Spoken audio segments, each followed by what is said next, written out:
ज्या 6 राज्यांना डावोसला येण्याची परवानगी मिळाली त्याच्यामध्ये आपलं महाराष्ट्र राज्य होतं।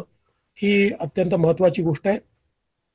डावोसमध्ये यावेळी जी काही थीम होती ती आर्टिफिशियल इंटेलिजन्स ही थीम होती आणि जे काही एक नवीन जग आता तयार होत आहे, इंटेलिजंट वर्ल्ड ज्याला म्हणतात, त्याच्या अराउंड सगळी थीम या ठिकाणी होती।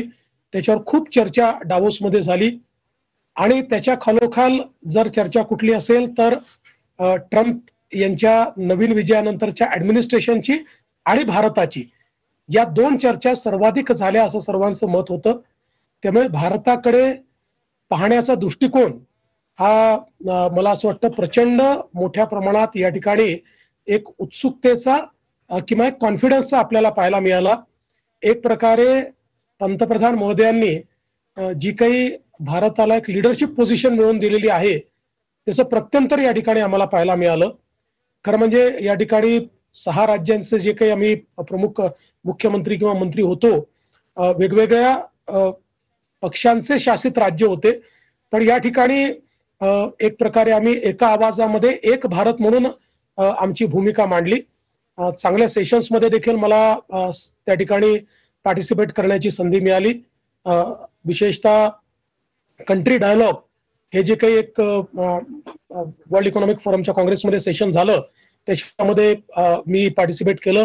माझ्यासोबत ज्येष्ठ नेते आणि मुख्यमंत्री चंद्राबाबू नायडू होते, रेवंत रेड्डी होते आणि महाराष्ट्र आणि भारत आणि वेगवेगळ्या राज्यांचा विकास आणि वेगवेगळ्या गोष्टी याच्यावर भरपूर चर्चा त्या ठिकाणी झाली आणि आपापल्या राज्यांची ताकद आम्ही त्या ठिकाणी किंवा शक्ती स्थळ हे आम्ही लोकांसमोर शोकेस करू शकलो।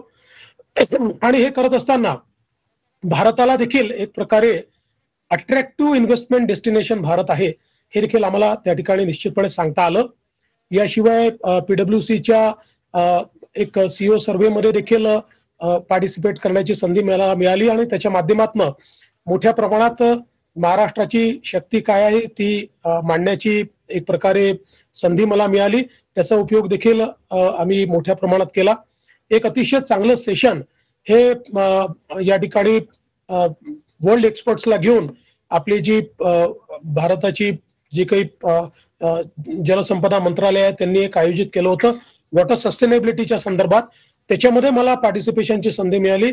वेगवेगळ्या देशाचे लोक त्याच्यामध्ये होते आणि त्यामध्ये आपली जलयुक्त शिवार सारखी योजना किंवा वॉटर सस्टेनेबिलिटी करता आपण काय काय करतो आहे, त्याच्यात कशा इन्व्हेस्टमेंट आपण केल्या आहेत या संदर्भात विषय मला मांडता आले। विशेषतः दुसऱ्या